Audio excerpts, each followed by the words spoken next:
Hey folks, it's Marvin Cash, the host of the Articulate Fly, and we're back with another Southwest Virginia fishing report with Matt Reilly. How you doing, Matt? I'm doing great, Marvin. How are you? As always, just trying to stay out of trouble, and you sounded slightly bummed out when we talked a little bit earlier that while the rain is super welcome in our neck of the woods, it's kind of boogered up the fishing a little bit. It has probably, I would say, now it's probably less the rain and more the big cold front we had come through Sunday night, evening to overnight. But yeah, we got a fair amount of rain locally. I would guess maybe a half inch or so.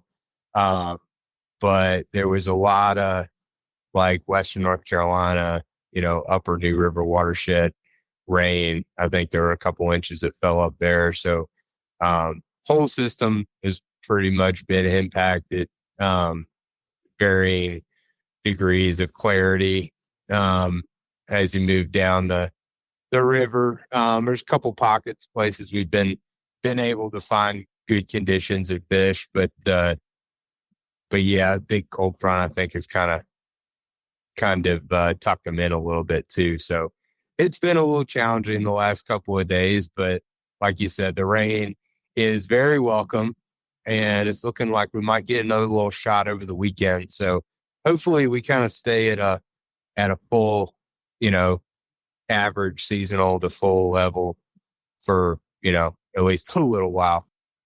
Yeah, it's kind of funny because I always believe it seems like I sort of remember this from, growing up in the area. But every time I come over to your side of the mountain to go fishing, I was like, damn, it's got to be at least 10 degrees colder over there. It is. That's, unfortunately or fortunately, sometimes the year it's just something that we deal with. There are a lot of days where, the high in Blacksburg or somewhere on the new is 36, and I look at Buchanan or Lynchburg and it's 46, and definitely adds a little element of challenge to it, but that's it's not always bad.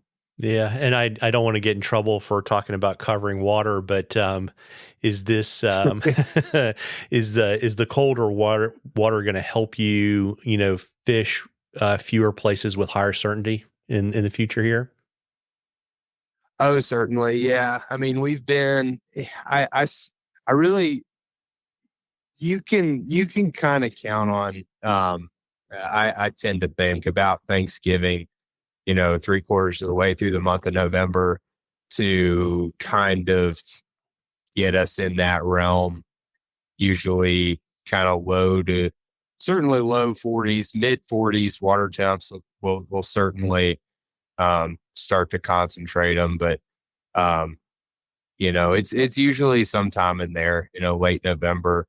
And we've been hanging in that range, even with some 20-degree overnights, 25-degree overnights, we've been seeing, still low to mid 40s.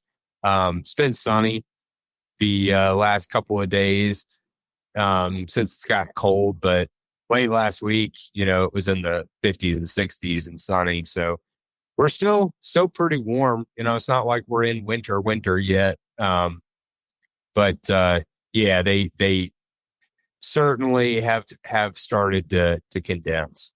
Yeah, and in terms of, I know we're always looking for kind of that nice kind of murky greenish water. Is this rain going to kind of help set that up with the temperatures, or do we need to wait just a little bit longer? It'll probably be a little bit longer. I mean, we've got murky water, but it's just got a little bit more brown in it than green at the moment. And that's just, tributaries here and there. And the upper new is pretty brown right now. That's just a product of not, it doesn't have that buffer of a 20-mile long reservoir to keep it running relatively clear.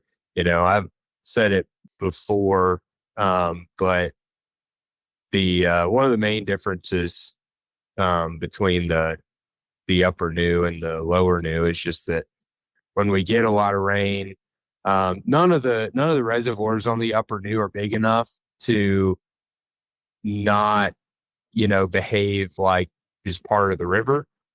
Crater Lake behaves like part of the river if you get a absolute ton of water coming through. Um, but a couple thousand cubic feet, inch or two of rain here and there, it'll start to push a lot of water and dirty water into the lake. But still, 95% of the volume of the lower new is just water coming out of the lower end of Crater Lake, and that's going to be pretty clear. So that's you know mechanism that we can use to our advantage when we have stuff like this happen. Yeah. And so as things get colder and the fish are kind of moving to where they want to hang out for the winter, do you find them, in general to be less chasey? I guess it's kind of my way of asking kind of, is there any kind of transition and kind of tactics that you're using, or is every day different? So if you get a sunny day and they find shallow water and they want to warm up a little bit, that's great. Or is it, Yeah. slow it down and just, you got to hang flies in their face to get them to eat? Yeah, I mean, I think that's just a day-to-day thing. I mean, the way, I mean, for example, again, late last week, we still had pretty clear water. Water temps really haven't changed that much. Maybe they changed a fair bit overnight last night, but um, for the last week or so, they've been in that mid 40s range. Um, it was lower and clearer and brighter. They were certainly, willing to chase a little bit, but,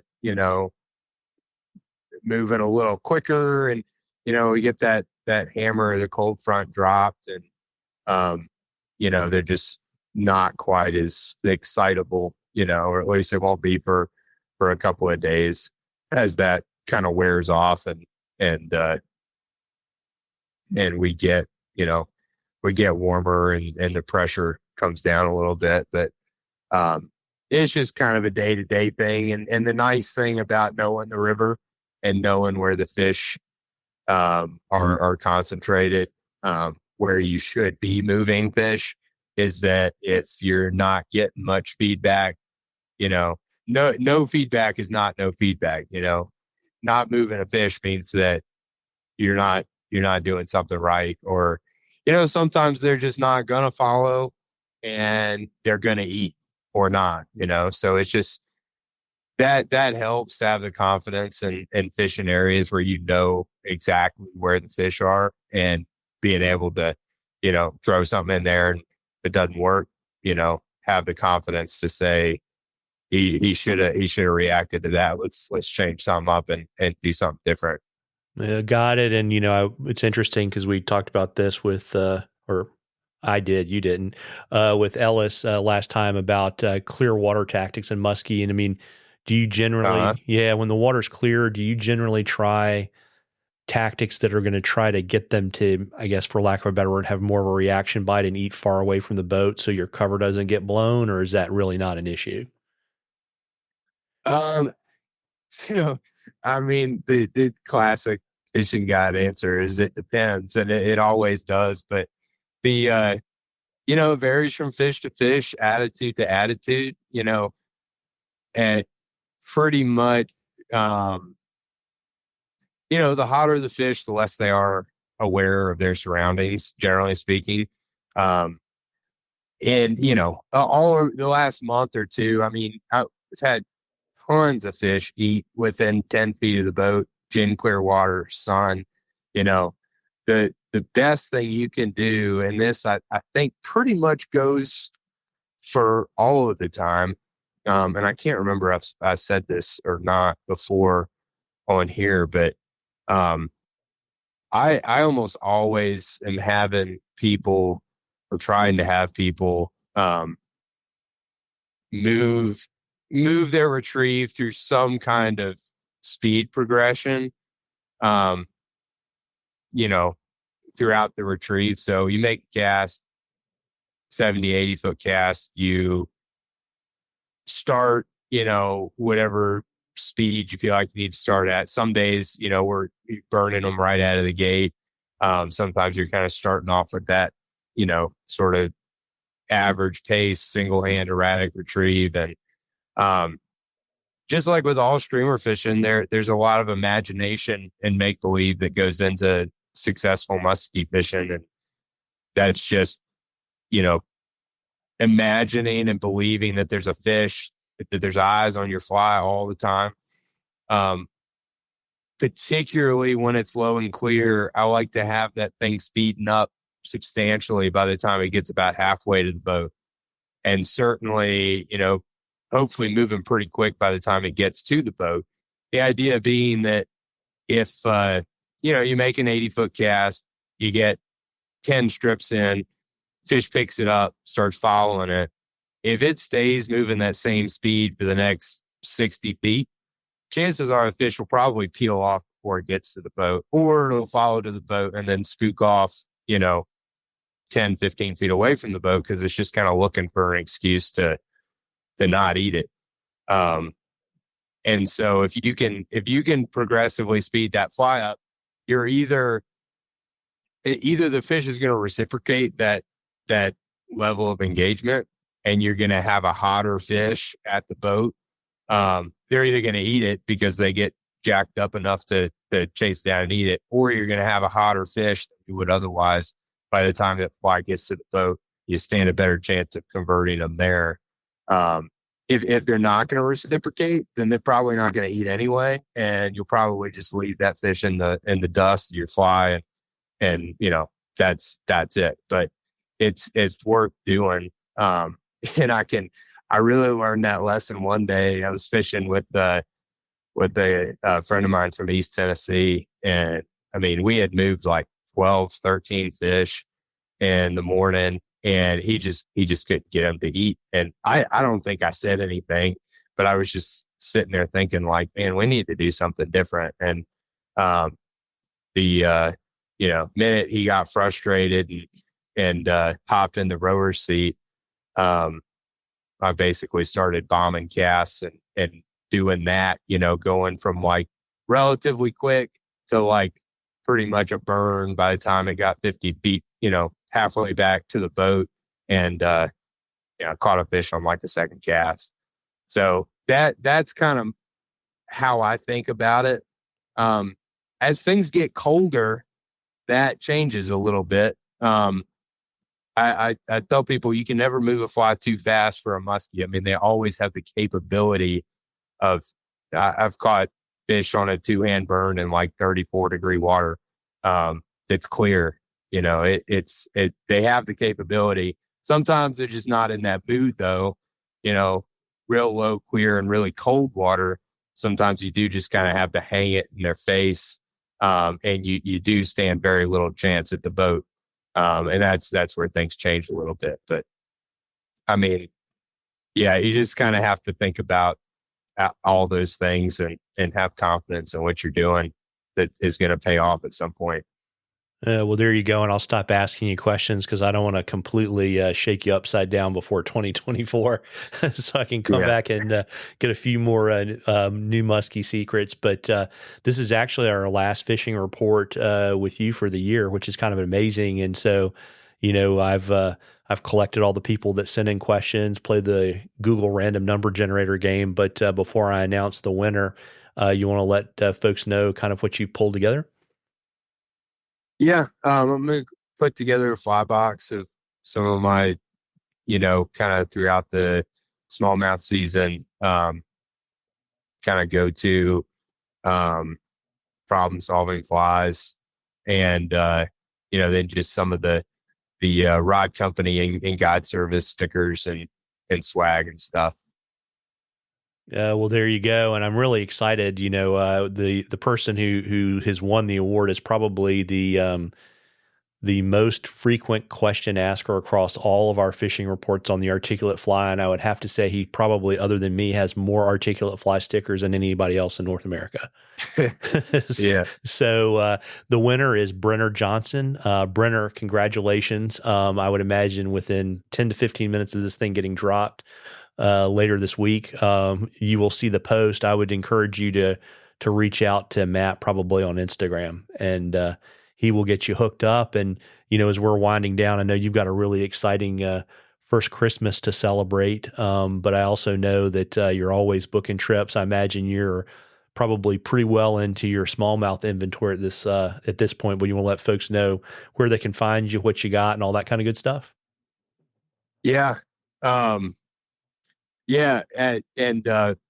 Yeah, Brenner, just reach out to me however you want to.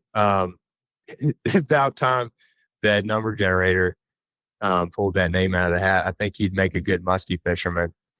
The my smallmouth season's definitely, like, summer is pretty much booked. I started booking a lot of spring stuff too.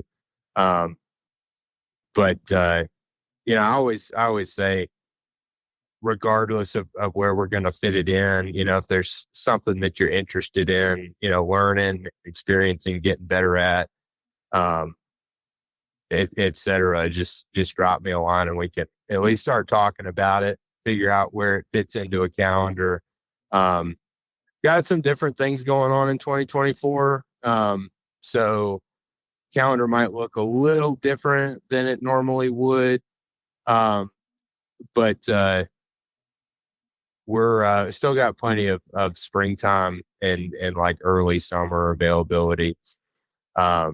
So that stuff's going to start going though, because I'm going to, start hitting my regular folks, to get our days on the calendar. So, just check the website. All my contact info's on there. It's MattReillyFlyFishing.com. And like I said, reach out however you feel best. Look forward to talking to you. Yeah, and it's not just smallmouth and muskie. You also do trout trips, and I know you've got some folks that do those with you and for you. So that's another opportunity too, right? That is correct. Yeah, I mean, we I do less and less of it these days, but I've got a couple of guys I work with pretty closely, because we live in, at least, I mean, certainly in terms of like raw resource volume, the best wild trout fishing in the state, and potentially in the Southeast, including tailwaters, because we got those too.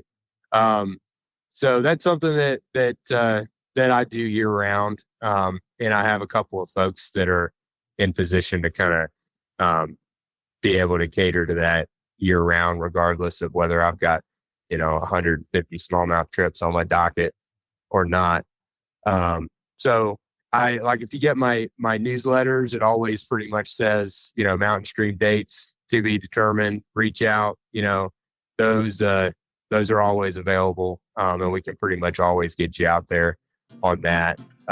So if that's something that interests you, definitely reach out. That's a very viable thing, no matter what day of the year it is. Yeah, got it. And since we won't talk probably until the middle of January, I think we should wish everybody a Merry Christmas and a Happy New Year. Merry Christmas and Happy New Year, everybody. Merry Christmas and Happy New Year, Matt. Thanks, Marvin. You too.